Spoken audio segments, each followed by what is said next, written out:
La Inmaculada Concepción de Dans Scoto. Cuestión I. Fue la Bienaventurada Virgen concebida en pecado original. Acerca de la distinción tercera me pregunto si la Bienaventurada Virgen concebida en pecado original. Respuestas por la afirmativa. 1. Leemos en Rom 5,12, todos pecaron en Adán, simplemente por provenir de su semen, y la Bienaventurada Virgen procede también de este mismo semen, por lo tanto etc. 2. Damasceno, cap 4 et 8 dice, el Espíritu Santo la purificó. No se purifica nada donde no hay pecado, por consiguiente tuvo pecado y María no tuvo pecado actual, por lo tanto etc. 3. Además Agustín, en De Fide ad Petrum, cap 1 et 33 afirma, sostiene firmemente y sin sombra de duda que todo ser humano concebido por cohabitación del hombre y la mujer, nace con pecado original. La cita está en el libro 2, Dia Eiesti. 30, en el capítulo, Sed quod originale peccatum. La Bienaventurada Virgen fue concebida por cohabitación de sus padres, etc. 4. El mismo autor en su comentario a texto Juan el Cordero de Dios, etc. afirma, él fue el único inocente que no vino a este mundo por cohabitación de hombre y mujer, es decir según el modo común de ser concebido. 5. También lo afirma León, Papa, en el Sermón de Natividad del Señor, dado que no encontró a nadie libre de culpa, vino a liberar a todos, por lo cual, etc. 6.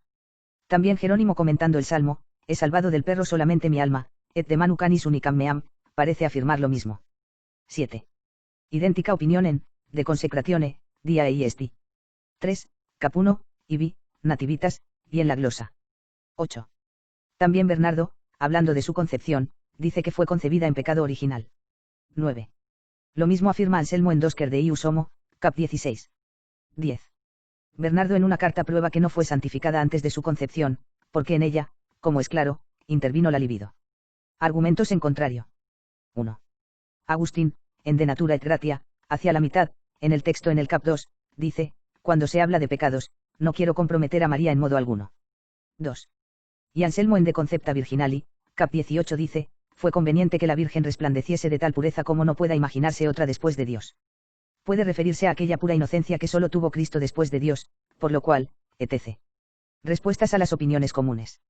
La opinión común sostiene que fue concebida en pecado original. Esta se fundamenta en las autoridades citadas, y sobre dos argumentos principales. Uno es la excelencia de su Hijo. Este fue el Redentor universal, abrió la puerta a todos y si la Bienaventurada Virgen no hubiese contraído el pecado original no hubiera tenido necesidad del Redentor, ni éste le hubiera abierto las puertas a ella, porque para ella no habrían estado cerradas. Las puertas del paraíso solamente se cierran sino por el pecado y especialmente por el original. El segundo argumento se deduce de la vida de la Bienaventurada Virgen. Ella fue engendrada de acuerdo a la ley común, por lo cual su cuerpo fue formado a partir del semen infectado que su padre heredó de Adán, y por lo tanto contrajo la misma infección que cualquier otro cuerpo engendrando del mismo modo. Y dado que el cuerpo infecto mancilla el alma, en su alma tuvo la misma infección que contraen las almas de aquellos que han sido procreados por concurso de hombre y mujer. Ella también padeció, a causa del pecado original, las penas comunes a la naturaleza humana, como la sed, el hambre, y todo lo que nosotros padecemos. Estas carencias no fueron asumidas voluntariamente por María, porque ella no fue nuestra redentora o reparadora. Si así lo fuera, su Hijo no sería el Redentor universal de todos. Por lo cual hay que concluir que dichas penas le fueron justamente infligidas por Dios, porque las padeció por el pecado, porque ella no fue inocente. Contra el primer argumento demuestro que ella no contrajo el pecado original, precisamente por la excelencia de su Hijo como Redentor, reconciliador y mediador. Es un mediador perfectísimo el que está capacitado para ofrecer el acto más perfecto posible de mediación en relación a la persona por la cual tenía que mediar. Cristo poseyó el más alto grado de mediación posible en relación a cualquier persona para la cual era mediador. Y hacia ninguna otra persona tuvo un grado más excelente de mediación que en relación a María. Por lo cual, etc. Pero esto no hubiese sucedido si no fuese provechoso preservarla del pecado original. Lo pruebo de tres modos. El primero en referencia a Dios con el cual reconcilia. El segundo en relación al mal, del cual libra. El tercero, en conexión con la obligación de la persona que ha sido reconciliada. En cuanto a la primera prueba traigo a colación el ejemplo aducido por Anselmo en el segundo Quer de Ius Homo, cap 26. Un rey ofendido por uno de sus hijos, se siente también ofendido solidariamente por todos sus hijos naturales, por lo cual los excluye a todos de la herencia, etc. El rey decreta que tal culpa no sea perdonada a no ser que un inocente le tribute una ofrenda tal que lo aplaque y le resulte más agradable de que lo haya sido ofensivo el pecado. Supongamos que exista ese ser capaz de tributarle una ofrenda tan grata como para reconciliar los hijos con el rey de modo que no sean desheredados. Por más que el rey ha sido ofendido por cada uno de sus hijos, perdona la ofensa por los méritos del mediador. Pero imaginemos un mediador capaz de aplacar al rey de modo sumo y perfecto. Este impediría que el rey reciba alguna ofensa de algunos de sus hijos para no tener después que aplacarlo. Este acto de mediación sería mejor que el de hacer perdonar una ofensa ya recibida. Pensemos que estamos ante una culpa heredada y no personal, lo cual hace más fácil dicha acción preventiva. De este ejemplo concluimos que no hay reparación suprema y perfectísima si no lo logra prevenir la ofensa. El perdón no repara perfectamente si repara después de haber sido ofendido. La ofensa de Dios no proviene de un movimiento interior a Dios mismo, sino de la presencia del pecado en el alma. Cristo no habría ofrecido una perfectísima expiación a la Santísima Trinidad si no hubiera sido capaz de prevenir la ofensa de alguien. Tendría que haber impedido que la misma Trinidad sea ofendida en alguno de sus hijos y previsto la existencia de un alma inmune de culpa entre los hijos de Adán. Por lo cual, o existe un alma en los hijos de Adán que no tiene esta culpa. O al menos es posible que existe quien no la tenga. En cuanto a la segunda prueba, se procede de dos modos. El primero. El perfectísimo mediador merece que sea removido todo castigo de aquel por el cual cumple la reconciliación. Pero la culpa original es un castigo más grande que la misma privación de la visión de Dios, tal como lo he explicado en otro lugar. Para una naturaleza intelectual el pecado es la mayor entre todas las penas. Si Cristo nos ha reconciliado perfectísimamente con Dios, tiene que haber merecido para alguien el haber sido excluido de ese gravísimo castigo. Esto no puede ser sino para su madre. Por lo cual, el ejemplo aducido confirma todo lo dicho. Para un hijo de Adán el peor castigo es ver al rey esté ofendido con él y nadie lo reconcilia más perfectamente que aquel capaz de quitar tanto la pérdida de la herencia como también la enemistad del rey, etc. El segundo. De la misma prueba se puede argumentar. Cristo fue nuestro reparador y reconciliador de modo más inmediato para el pecado original que para el pecado actual, dado que generalmente se atribuye la necesidad de la encarnación y de la pasión de Cristo al pecado original. Suponemos que Él haya sido mediador perfecto para alguien, por ejemplo para María, en cuanto la preservó de todo pecado actual. Lo mismo tendríamos que afirmar del pecado original. En cuanto a la tercera prueba, argumento del modo siguiente. La persona reconciliada no contrae un máximo débito hacia el mediador sino no ha recibido el mayor bien posible que de él pudiera obtener. Ahora bien, el mediador sumo podría obtener para la persona la inocencia, es decir, la preservación de la pena contraída o a contraer. Si Cristo mediador no hubiese preservado a nadie del pecado original, nadie tendría un débito máximo hacia él.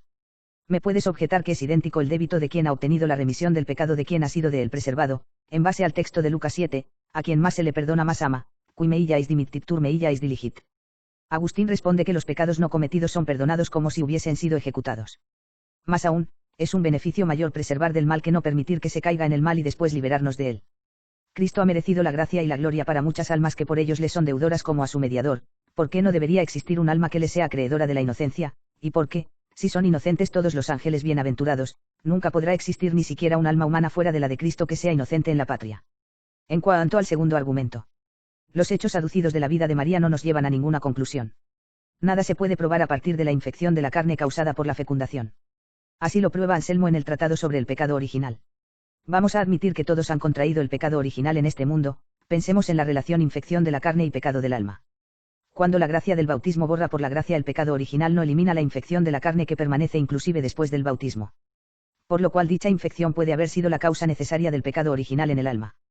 Por lo cual Dios podría eliminar dicha infección con su gracia en el primer instante de la concepción para que no llegue a contagiar el alma cuando la gracia elimina toda la culpa. Tampoco son conclusivas las deducciones de los padecimientos de María. El mediador puede reconciliar eliminando los sufrimientos que no son positivos y dejar solo los provechosos.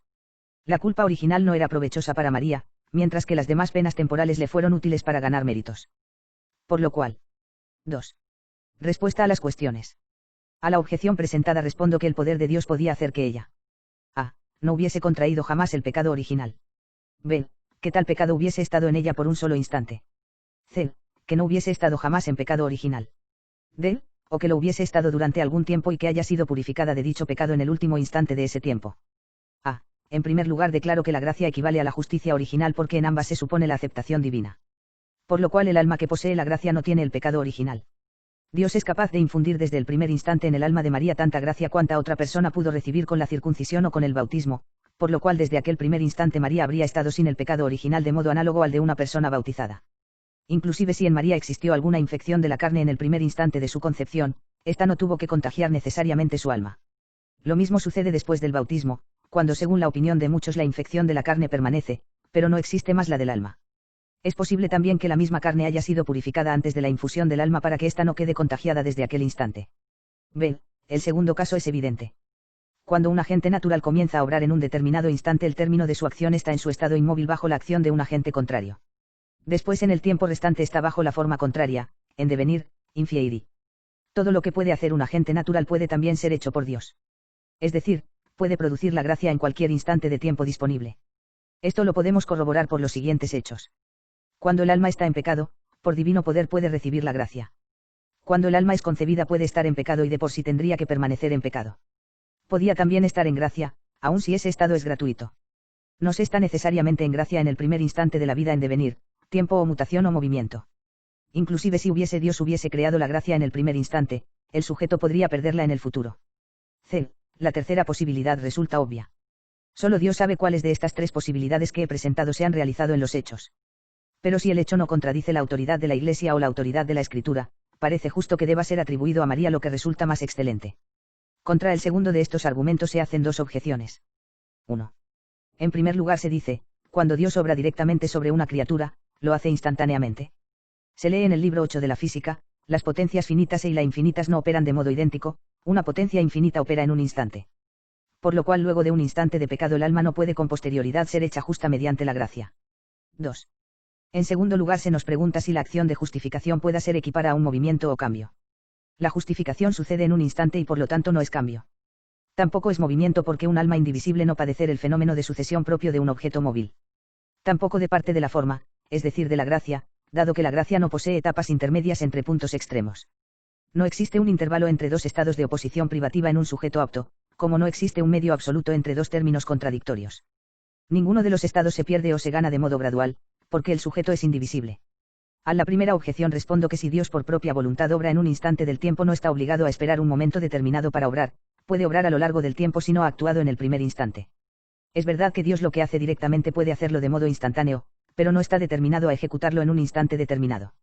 A la segunda objeción respondo que hablando en abstracto, como dice el filósofo a propósito del movimiento y del cambio, la justificación pasiva, el hecho de ser justificado no es ni movimiento ni cambio, por más que tenga algo de ambos. Tiene algo de cambio porque en cuanto forma simple e indivisible adhiere al sujeto justificado.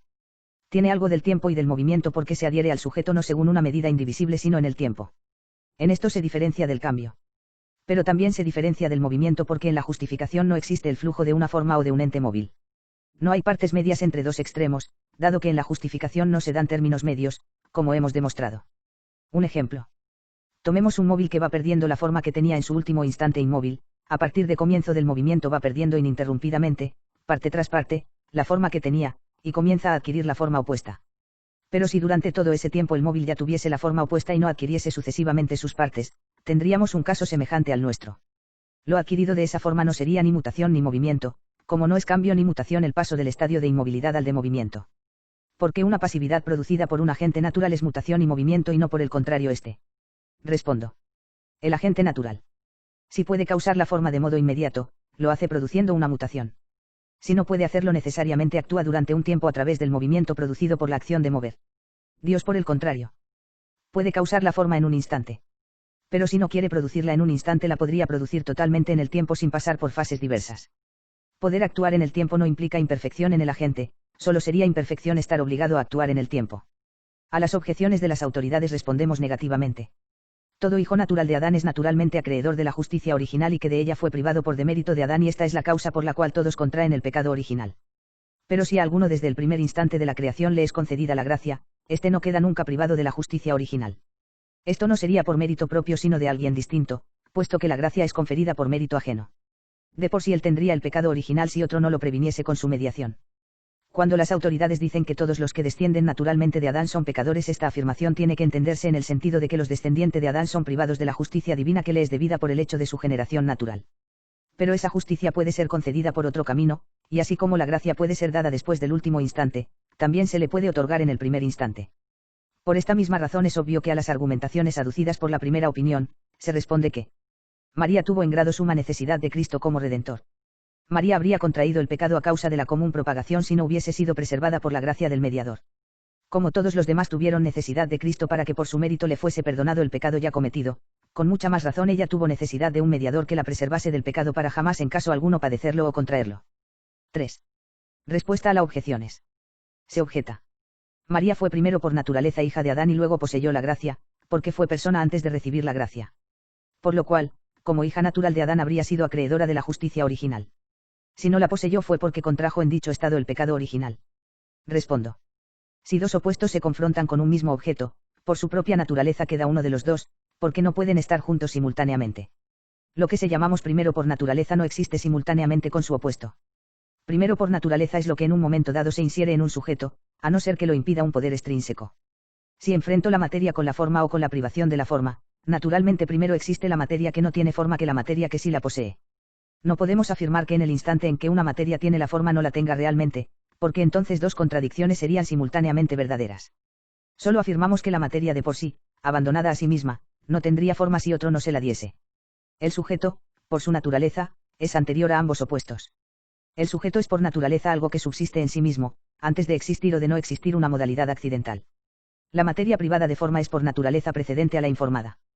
Pero también primero existe en sí naturalmente, antes de estar privada o informada. De esto no se sigue que la materia pueda existir en sí misma sin estar bajo una privación o bajo una forma. De ese modo solo afirmamos que su razón o quiridad que se dice anterior no incluye esencialmente ninguno de los dos opuestos.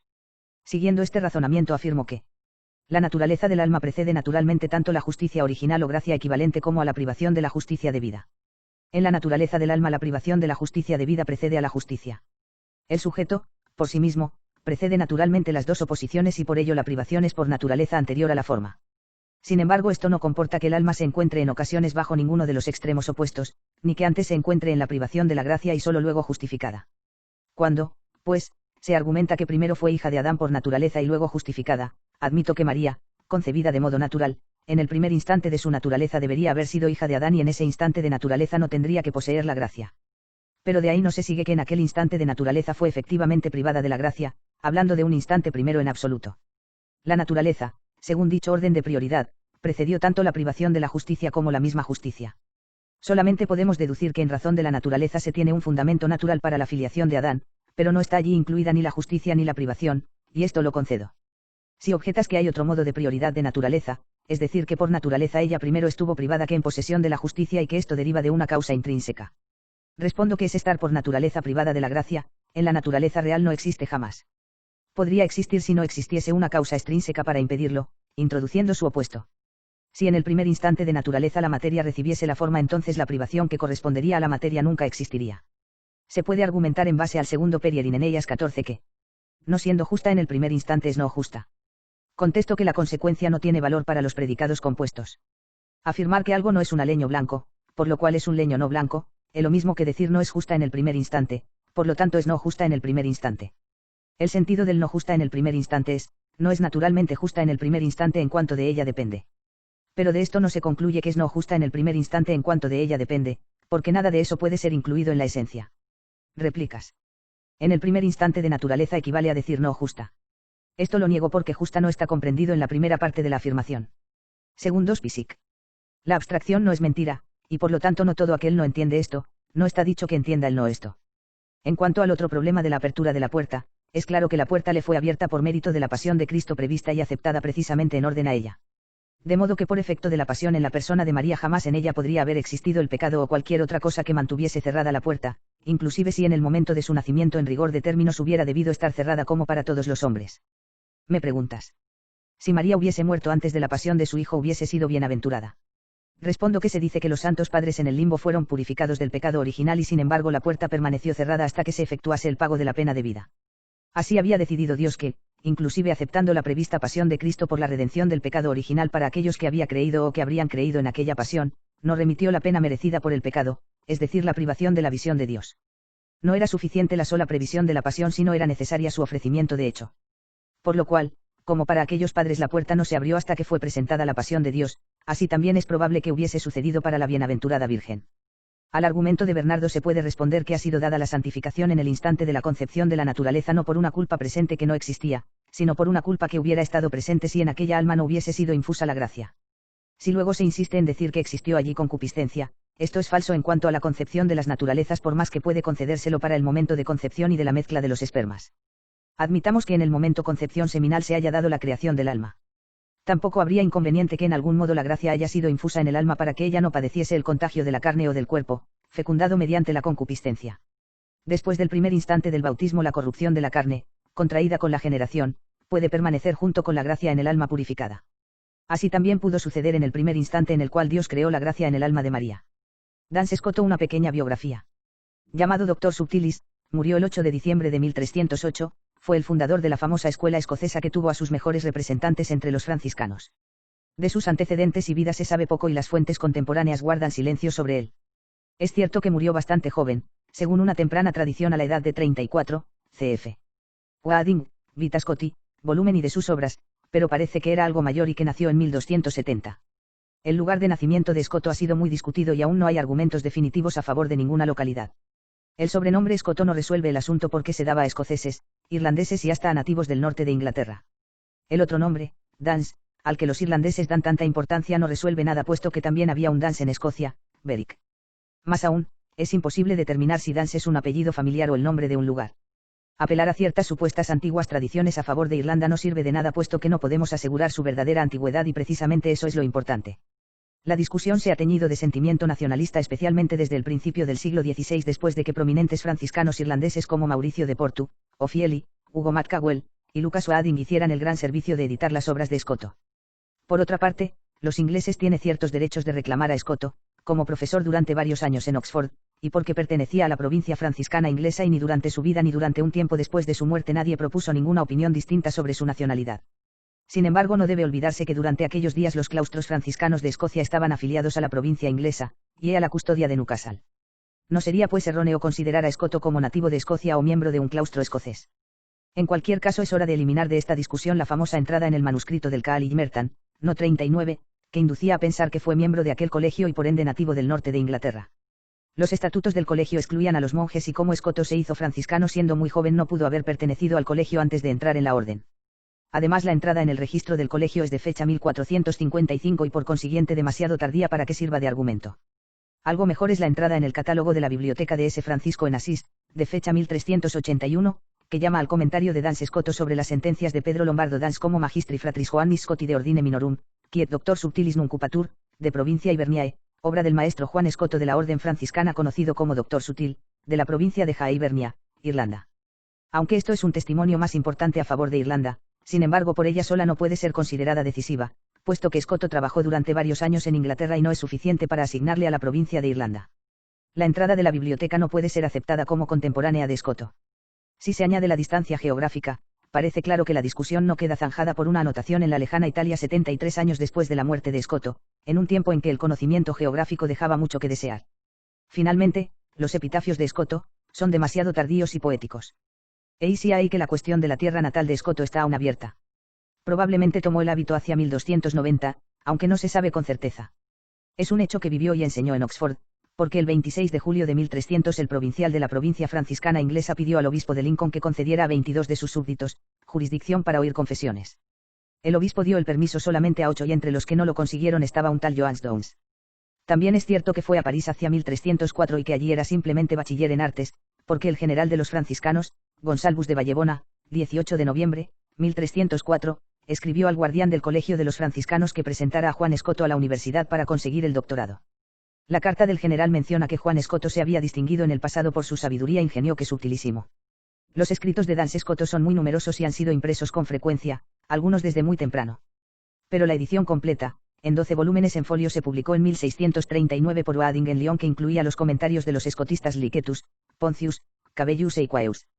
Una reimpresión de la edición de Wadding, con el Tratado de Perfectione Statuum añadido apareció en 1891 a 95 en París, Vives, en 26 volumen en 4 tú.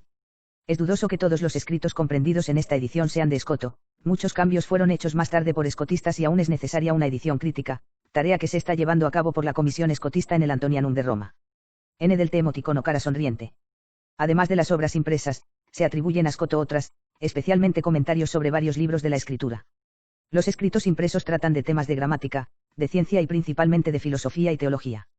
De naturaleza filosófica son los comentarios y las cuestiones sobre varias obras de Aristóteles, que junto con otros tratados están incluidas en los primeros 7 volúmenes de la edición de París. La obra principal de Escoto es la llamada Opus Oxoniense, y el gran comentario a las sentencias de Pedro Lombardo escritas en Oxford, Vals. 8xxi. Es principalmente una obra teológica pero contiene muchos tratados, o al menos digresiones, sobre temas de lógica, metafísica, gramática y ciencia, de manera que casi todo su sistema filosófico puede ser deducido de esta obra.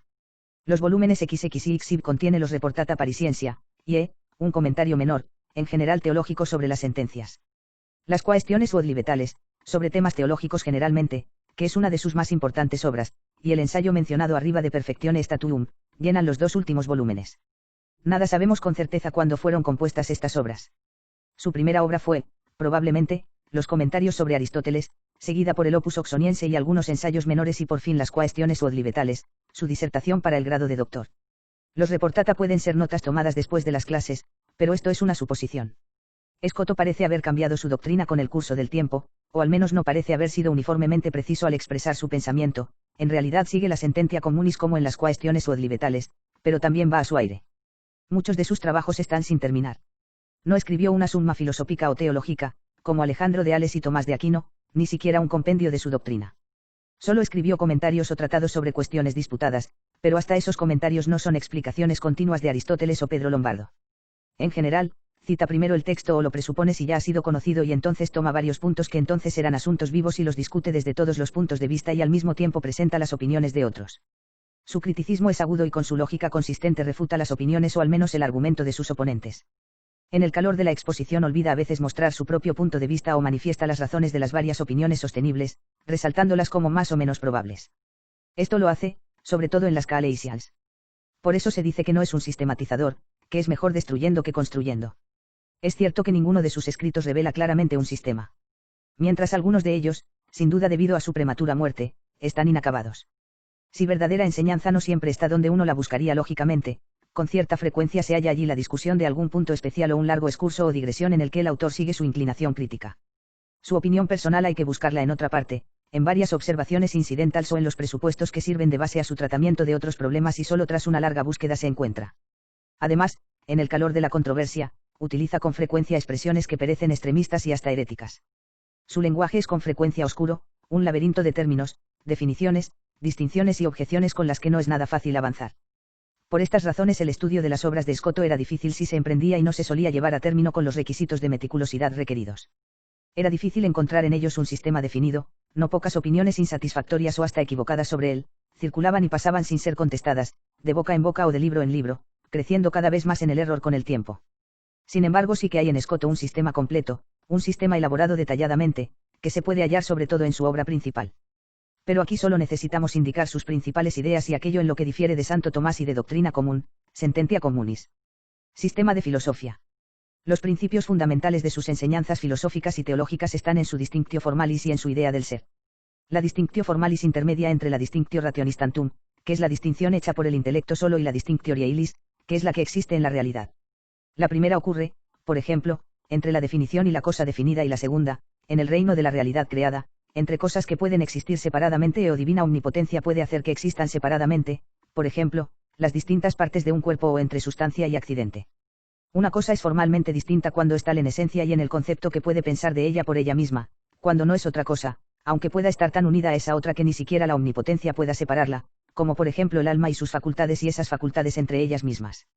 El alma forma, con sus facultades, una sola cosa, res, pero conceptualmente no es idéntica con el intelecto o la voluntad, ni el intelecto y la voluntad son lo mismo. Así tenemos varias realidades, entidades o formalidades de una y misma cosa. Mientras la cosa en sí exista, esas entidades tienen su propio ser, porque cada entidad tiene su propio ser o su propia existencia. Proexistencia no es lo mismo que subsistencia. El accidente, por ejemplo, tiene su propio ser, su propia existencia, que es diferente de la existencia de la sustancia en la que está inherente, precisamente porque el accidente no es idéntico con la sustancia. Pero no tiene subsistencia propia, puesto que no es una cosa existente por sí misma, sino que está inherente en la sustancia como su sujeto y apoyo, no es un ser independiente. Más aún, solo existiendo actualmente tiene las cosas ser real, en otras palabras, ser y existencia son idénticos. En el estado de mera idealidad o posibilidad, antes de la realización, las cosas tienen una esencia, un ideal concebible, pero no uno actual, de lo contrario no podrían ser creadas o aniquiladas, puesto que tendrían una existencia antes de la creación. Y puesto que el ser es eo ipso verdadero y bueno, solo aquellas cosas son verdaderas y buenas que existen actualmente. Si Dios, por consiguiente, por un acto de su libre voluntad da la existencia a las esencias, Él las hace, en ese mismo acto, verdadera y buenas. En este sentido es correcto decir que según Escoto las cosas son verdadera y buenas porque Dios así lo quiere. Con esta afirmación, sin embargo, no niega que las cosas sean buenas y verdaderas en sí mismas. Tienen un ser objetivo y por consiguiente también verdad y bondad objetivas, porque están en la imagen de Dios, cuyo ser, bondad y verdad ellas imitan. Al mismo tiempo en su ser ideal son necesarias, las ideas de ellas no son producidas por la voluntad libre divina, sino por el intelecto divino, que sin la cooperación de la voluntad divina, reconoce su propia esencia infinita como imitable por cosas finitas y así necesariamente concibe las ideas. En este estado ideal Dios necesariamente quiere las cosas, puesto que no pueden sino agradarle como imágenes de su propia esencia. Pero de esto no se sigue que deba quererlas con voluntad efectiva, es decir, que deba hacerlas realidad. Dios es completamente libre en determinar qué cosas llegarán a la existencia. Solo Dios es absolutamente inmaterial, puesto que solo Él es absoluta y perfecta actualidad, sin potencialidad alguna de llegar a ser otra cosa que lo que es. Todas las criaturas, ángeles y almas humanas incluidas, son materiales, porque pueden cambiar y pueden ser sujeto de accidentes. Pero de esto no se sigue que las almas y los ángeles sean corpóreos. Al contrario, son espirituales, físicamente simples, aunque materiales en el sentido explicado. Puesto que todas las cosas creadas, corpóreas y espirituales, están compuestas de potencialidad y actualidad, la misma materia prima es el fundamento de todas y por consiguiente todas las cosas tienen un sustrato común, una base material común.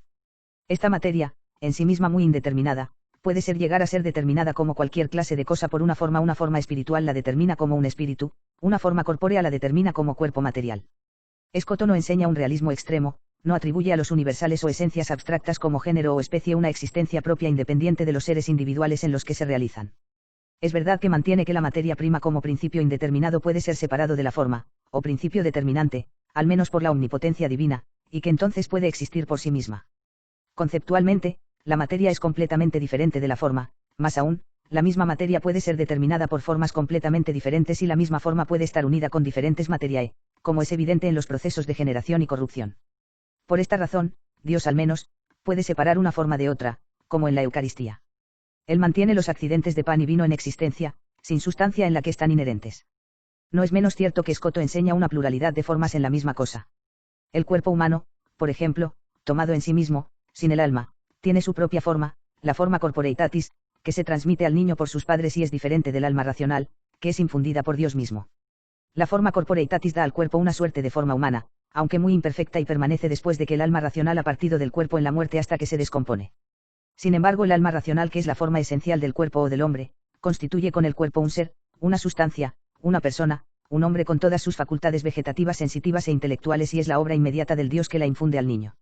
Solo hay un alma en el hombre, pero podemos distinguir varias formas, ya que conceptualmente, lo intelectual no es lo mismo que lo sensitivo, ni esto es idéntico con lo vegetativo, ni lo vegetativo con lo que da al cuerpo, en cuanto tal, su forma, pero todos ellos pertenecen formalmente, por su concepto y por su esencia a la única alma indivisible.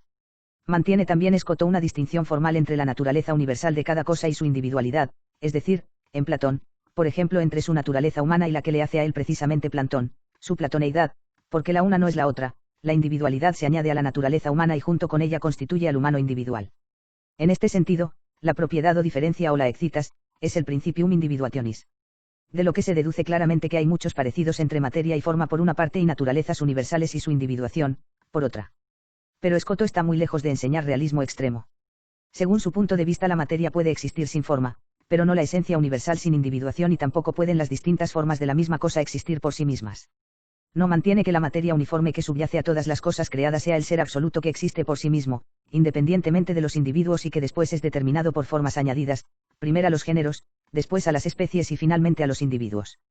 Por el contrario, la materia prima, que según él puede existir sin una forma, es ya algo individual y numéricamente determinado. En realidad no hay materia sin forma, y viceversa. La materia que Dios creó tenía ya una cierta forma, la forma imperfecta del caos. Dios podría crear materia por sí misma y forma por sí misma, pero ambas serían algo individual, numéricamente, aunque no específicamente, diferente de otra materia y otras formas de la misma clase. Esta materia, numéricamente diferente de otra materia, podría entonces unirse a una forma, también numéricamente diferente de otras formas de la misma clase y el resultado sería un compuesto individual, numéricamente diferente de otros individual de la misma clase. De tales materia, forma y compuesto individualizados conseguimos por abstracción la idea de una materia universal, una forma universal y un compuesto universal, es decir, de un hombre universal. Pero por sí mismos, la materia universal y la forma universal no pueden existir. Lo universal en sí es un mero concepto de la mente que no puede existir por sí mismo y que recibe su existencia en y con el individuo, se multiplica en y con el individuo y en y con el individuo pierde de nuevo su existencia. Ni siquiera Dios puede separar en el hombre la naturaleza universal de la individualidad ni en el alma humana la parte intelectual de la sensitiva, sin destruir el todo. En realidad solo existen los individuos, en los que, sin embargo, podemos, por abstracción separar formalmente tanto la naturaleza humana abstracta de la individualidad y las diferentes facultades unas de otras. Pero la separación y distinción y formación de géneros y especies son solamente un proceso del pensamiento, la obra de la mente que contempla. La psicología de Escoto es esencialmente la misma que la de Santo Tomás. El punto de partida de todo conocimiento es la experiencia sensorial y externa, a la que hay que añadir la experiencia interna, que él designa como el criterio último de certeza. Pone énfasis la inducción como base de todas las ciencias. Niega que la percepción sensorial y, a fortiori, el conocimiento intelectual, sea un proceso meramente pasivo, más aún, afirma que no solo lo universal sino también lo individual es percibido directamente. El objeto adecuado del conocimiento intelectual no es lo espiritual en lo material, sino el ser en su universalidad. En todo el reino del alma, la voluntad tiene la primacía puesto que puede determinarse a sí misma el universo del alma, mientras controla, más o menos completamente, a las otras facultades. Se enfatiza y defiende con vigor la libertad de la voluntad, entendida como libertad de elección. La voluntad no tiene necesidad en presencia de un bien, ni siquiera en la contemplación de Dios, sino que se determina a sí misma libremente.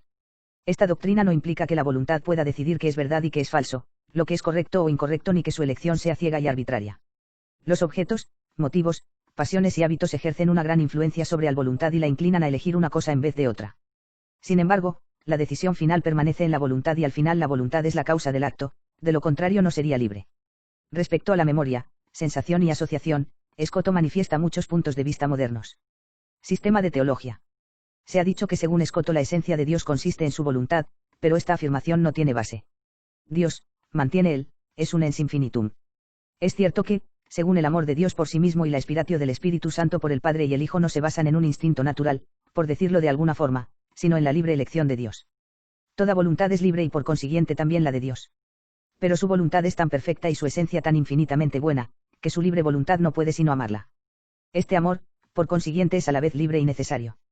Y respecto a las cosas creadas, Escoto enfatiza la libertad de Dios, sin caer en el error de un determinismo meramente arbitrario e inmotivado. También se ha dicho que, según Escoto, el ser puede ser atribuido unívocamente a Dios y a las criaturas, pero esto también es falso. Escoto mantiene que Dios es el ens per essentiam, y las criaturas son entia per participationem, tiene el ser solo de una forma analógica. Pero del ser de Dios y del ser de las criaturas se puede abstraer una idea de ser y predicado unívocamente de ambos, el infinito y el finito. De otra manera no podríamos deducir de la existencia de cosas finitas, la existencia de Dios y no tendríamos pruebas de la existencia de Dios, puesto que cualquier silogismo tendría un uaternio terminorum. Hay una distinción formal, según la identidad real, entre la esencia de Dios y sus atributos, entre los atributos mismos y entre la esencia de Dios y las personas divinas. Porque conceptualmente, divinidad no es lo mismo que sabiduría, intelecto no es idéntico que voluntad, la divinidad no es lo mismo que paternidad puesto que la divinidad no engendra como lo hace el Padre, ni es engendrada, como lo es el Hijo. Pero todas estas realidades están formalmente en Dios y su distinción no es anulada por su infinitud. Por otra parte sigue siendo verdad que Dios es una sola cosa, res. El proceso de constitución de la Santísima Trinidad tiene lugar sin relación al mundo exterior. Solo haber sido completado, las tres divinas personas, como un solo principio, producen por su acto de conocimiento, las ideas de las cosas. Pero muy lejos de este proceso, Dios es independiente del mundo en su conocimiento y volición, por la razón obvia de que cualquier clase de dependencia implicaría imperfección. La cognición, volición y acción de los ángeles es más como la nuestra. Los ángeles pueden por sí mismos conocer las cosas, no necesitan una especie infusa aunque de hecho la reciben de Dios. El diablo no está compelido necesariamente, como resultado de su pecado, a querer siempre lo que es malo. Con su espléndida dotación natural puede hacer lo que es en sí bueno, hasta puede amar a Dios sobre todas las cosas, aunque de hecho no lo haga. El pecado es solamente hasta ese momento una ofensa infinita de Dios pues se aleja de él. En sí mismo su malicia no es mayor que lo es la virtud opuesta que es la bondad. En su cristología Escoto insiste mucho en la realidad de la humanidad de Cristo. Aunque no tenga personalidad ni sustancia propia, tiene su propia existencia. La unio hipostática y la communicatio idiomatum se explican según la doctrina de la Iglesia, sin inclinarse ni al nestorianismo ni al adopcionismo. Es cierto que Escoto explica la influencia de la unión hipostática sobre la naturaleza humana de Cristo y sobre su obra de forma distinta que Santo Tomás. Puesto que esta unión no cambia en manera alguna la naturaleza humana de Cristo, no imparte por sí misma a la humanidad la visión beatífica o la impecabilidad. Estas prerrogativas le fueron dadas a Cristo con la plenitud de la gracia que recibió como consecuencia de esa unión. Dios se habría hecho hombre aunque Adán ni hubiera pecado, puesto que quería eso en la humanidad de Cristo y el mundo debía estar unido con él de la forma más íntima posible. Escoto también defiende enérgicamente la Inmaculada Concepción de la Virgen María. Todas las objeciones basadas en el pecado original y a necesidad de redención universal se resuelven. Los méritos de Cristo son infinitos solo en un sentido más amplio y sí mismos son enteramente suficientes para dar adecuada satisfacción a la divina justicia. No hay deficiencia que ha de ser completada por la misericordia divina, pero se necesita una misericordiosa aceptación de la obra de Cristo, puesto que a los ojos de Dios no hay mérito real, en el más estricto sentido de la palabra. La gracia es algo completamente sobrenatural y solo puede ser dada por Dios y lo que es más, solo por un acto creativo. De ahí que los sacramentos no son, propiamente hablando, la causa física o instrumental de la gracia, porque solo Dios puede crear. La gracia santificante es idéntica a la virtud infusa de la caridad, y se asienta en la voluntad. Se concibe pues más desde un punto de vista ético. Los sacramentos proporcionan gracia o ex opere operato, si el hombre no pone obstáculos. La esencia real del sacramento de la penitencia consiste en la absolución, pero esta no sirve de nada a no ser que el pecador se arrepienta con un dolor que surge el amor a Dios. Su doctrina de la atrición no es laxa en absoluto. Respecto a su escatología baste decir que hace que la esencia de la beatitud consiste en la actividad y en el amor a Dios, no en la visión beatífica, esta es solo la condición necesaria. En la moral Escoto declara enfáticamente que la moralidad de un acto requiere un objeto que sea bueno por naturaleza, fin y circunstancias y según el dictado de la recta razón. No es verdad que defienda que la voluntad de Dios decide arbitrariamente lo que es bueno y malo. Afirma que los mandamientos de la segunda tabla del Decálogo no son en sentido estricto leyes de la naturaleza como los de la primera tabla, porque Dios no puede conceder una dispensa de las leyes de la primera, pero sí puede dispensar de los de la segunda, como de hecho hizo cuando ordenó a Abraham sacrificar a su hijo. Pero los preceptos de la segunda tabla son más obligatorios que otras leyes divinas positivas. En el presente orden de cosas Dios no puede permitir la muerte universal del hombre, quitar la propiedad de otros etc. Además hay también acciones indiferentes in individu. Hablando absolutamente el hombre debiera dirigir todas sus acciones hacia Dios, pero Dios no requiere esto porque no quiere cargar al hombre con un yugo tan pesado. Solo obliga al hombre a observar el decálogo, el resto es libre. Escoto no trata de las cuestiones sociales y legales ex profeso, aunque sus obras contienen sólidas observaciones sobre estos temas. Relaciones entre filosofía y teología. Escoto no mantiene, como a veces se dice que la ciencia y la fe se pueden contradecir una a otra o que una proposición puede ser verdadera en filosofía y falsa en teología y viceversa. También es incorrecta la afirmación de que da poca importancia a mostrar la armonía entre el conocimiento científico y la fe y que no tienen en buena consideración la teología especulativa. Por el contrario, él prueba los dogmas de fe no solo por la autoridad sino que, en cuanto sea posible, también por la razón. La teología presupone la filosofía como su base. Hechos de los que es autor Dios y pueden ser conocidos por las fuerzas naturales, especialmente los milagros y las profecías, son criterios de la verdad de la revelación, religión e iglesia. Escoto intenta conseguir una visión lo más profunda posible de las verdades de fe, para desplegarlas a la mente humana, para establecer la verdad sobre la verdad y sobre el dogma para probar o rechazar muchas proposiciones filosóficas. No se sostiene la afirmación de que la principal preocupación de Escoto es la humilde sumisión a la autoridad de Dios y de la Iglesia o de que su tendencia a priori es despreciar el conocimiento científico y recurrir a la teología especulativa en las dudas. Escoto simplemente cree que muchas pruebas filosóficas y teológicas de otros autores no son conclusivas y aduce sus propios argumentos. También piensa que muchas preoposiciones filosóficas y teológicas que otros escolásticos consideran que no se pueden demostrar, se puede hacer. Insiste en la autoridad de la Escritura, los padres y la Iglesia, pero también da mucha importancia al conocimiento natural y a la capacidad intelectual de la mente de los ángeles y de los hombres, tanto en este como en el otro. Se inclina a ampliar más que a estrechar el campo de lo conocible. Da gran valor a las matemáticas y a las ciencias naturales y especialmente a la metafísica. Rechaza todo recurso innecesario a la intervención divina o angélica o a los milagros y exige que lo sobrenatural y milagroso se limite en lo posible hasta en materias de fe. Hasta los dogmas han de ser explicados en un sentido más mitigado e inteligible, siempre que se pueda hacer sin disminuir el significado sustancial, la dignidad y la profundidad. Esa escritura ha de tomarse el sentido literal y se ha de dar libertad de opinión siempre que no se oponga a la fe cristiana o a la autoridad de la Iglesia. Escoto era muy aficionado al estudio de las matemáticas y por ello insiste en pruebas demostrativas en filosofía y teología, pero no es un verdadero escéptico. Concede que nuestros sentidos, nuestra experiencia externa e interna y la autoridad junto con la razón, pueden proporcionarnos certeza absoluta y pruebas. La dificultad de que muchas verdades presentan no está tanto en nosotros cuanto en los objetos. Todo lo cognoscible es objeto nuestro conocimiento. La razón puede por su propia capacidad llegar a reconocer la existencia de Dios y muchos de sus atributos, la creación del mundo de la nada, la conservación del mundo por Dios, la espiritualidad, la individualidad, sustancialidad y unidad del alma así como la libre voluntad y la creación del alma. En muchos de sus escritos afirma que la sola razón puede llegar a conocer la inmortalidad y la creación del alma, en otros afirma todo lo contrario, pero nunca niega la llamada evidencia moral de esas verdades. La teología no es para él un estudio científico en el estricto sentido de la palabra, como lo son las matemáticas y la metafísica, porque no se basa en la evidencia de sus temas en la autoridad y en la revelación. Es una ciencia práctica porque persigue un fin práctico, la posesión de Dios, pero da a la mente una perfecta certeza y verdades invariables. No consiste en la mera actividad práctica, moral y religiosa. Así Escoto es eliminado por Kant y los modernos Gefühlstheologen, no por razón lógica alguna sino por el alcance de su especulación filosófica. Escoto no es precursor de Lutero, sino que enfatiza la tradición eclesiástica y la autoridad, la libertad de la voluntad, el poder de la razón y la cooperación con la gracia. Y tampoco es un precursor de Kant. La doctrina de la primacía de la voluntad y el carácter práctico de la teología tiene un significado muy distinto en su mente que en la de Kant. Él valora altamente la metafísica llamándola la reina de las ciencias. Solo un crítico muy sutil puede llamarle el Kant del siglo XIII. Tampoco es el precursor de los modernistas. Sus escritos contienen muchas ideas completamente modernas, por ejemplo la importancia que da a la libertad en materia científica y también en los asuntos religiosos, sobre la separación del mundo objetivo y del pensamiento, la autoactividad del sujeto pensante, la dignidad y el valor de la personalidad, pero en todo ello permanece dentro de los límites adecuados y en oposición a los modernistas, afirma con mucha fuerza la necesidad de la absoluta autoridad de la Iglesia, la necesidad de la fe. La libertad de la voluntad y rechaza absolutamente cualquier y todas las identificaciones monísticas del mundo y Dios. Que se le haya malinterpretado tan frecuentemente se debe simplemente al hecho de que sus enseñanzas se han visto desde el punto de vista del pensamiento moderno. Escoto es un genuino filósofo escolástico que trabaja con ideas tomadas de Aristóteles, S. Agustín y los escolásticos que le han precedido.